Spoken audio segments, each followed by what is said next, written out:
Welcome back. This time we're talking about X-Men Apocalypse, the 8th film in the X-Men film franchise, or I guess 9th if you include Deadpool, and the 4th directed by Bryan Singer, who has given us the best installments to date. Apocalypse takes place in the 1980s, approximately 10 years after the events of Days of Future Past, a film that pretty much rewrote the entire timeline of the X-Men movies. And that allows Singer and company to reintroduce a lot of characters that we met in the first X-Men way back going on 15 years ago.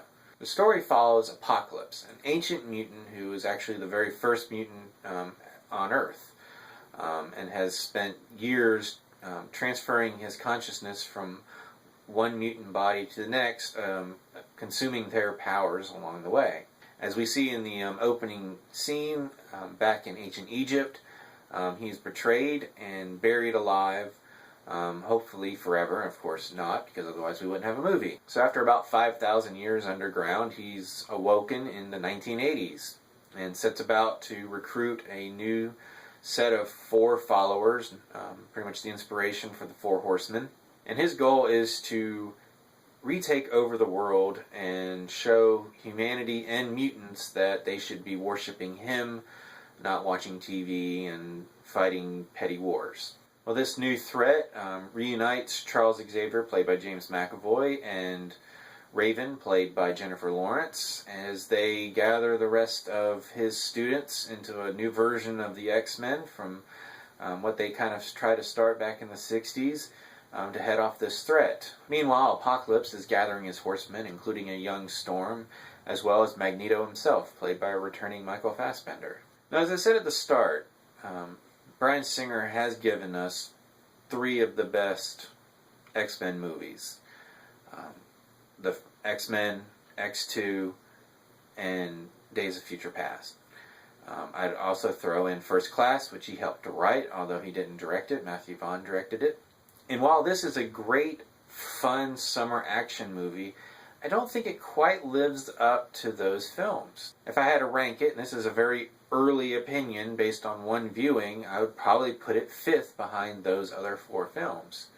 But that is also behind 4 very enjoyable movies. This is a very long movie. It's 2 hours, 25 minutes, and there's a lot of times where it really does feel like a 2-hour, 25-minute movie. And despite feeling long, it's also a very busy movie. There's a lot of things going on, and it really feels like there were about 3 or 4 really, really good X-Men movies that they got put into one movie, which was just good. Now, as I talk about this, I don't want to say I'm not saying I don't like it. I'm not saying it's a bad movie, but it's simply a good movie, where some of the previous films were really good movies. And without getting into spoilers, I think one of my problems is Apocalypse himself. He's not very well utilized in this film. There's a lot of other storylines, especially Magneto, who get a lot more development and screen time, to the point that by the time we get to the end of the film and we're having our big climactic battle, it really feels like our heroes are fighting against the 4 Horsemen, and Apocalypse is just there to be this kind of super battery that kind of amps up all of their powers. If he wasn't there, they wouldn't be able to do the things they were doing, but it never feels like he's the true antagonist. And when you have a character called Apocalypse who's trying to end the world, he should really feel like the ultimate bad guy. And he just, a lot of times, more often than not, kind of feels like an afterthought as they're developing these other storylines. And those storylines are really good. And as I said, they would make great movies on their own. But as a part of an Apocalypse movie, they're better than the Apocalypse story. And my other primary issue with this movie is Magneto himself. It has nothing to do with the character and nothing to do with Fassbender's performance, which is excellent as usual. He's proven over the past 2 films that he really can pull off this character. The problem is if you count the original trilogy and this new trilogy, this is the 6th film where Fassbender, for at least a portion of the movie, is playing an antagonist. His back and forth with Charles over humanity and mutants and how they should coexist is honestly starting to feel a little stale. There are some good moments here, but a lot of times it really felt like I was hearing the same arguments I've heard, especially in this new trilogy. I heard it in Days of Future Past. I heard it in First Class. And in this one, I'm hearing it again, and I can't help but think it's two actors performing very well, but I'd rather have more of Apocalypse in this.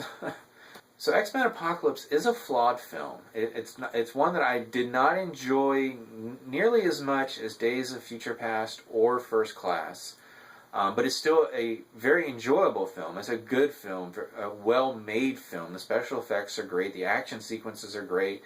Performances are great. Love the reintroduction of the characters, as well as some new ones that we hadn't seen before. I'm not a huge X-Men fan as far as having read the comics. I've read some of them, so some of the new characters I haven't seen before, but I'm sure fans will enjoy their inclusion. As I said, this is a good film. The problem is it follows two really good films.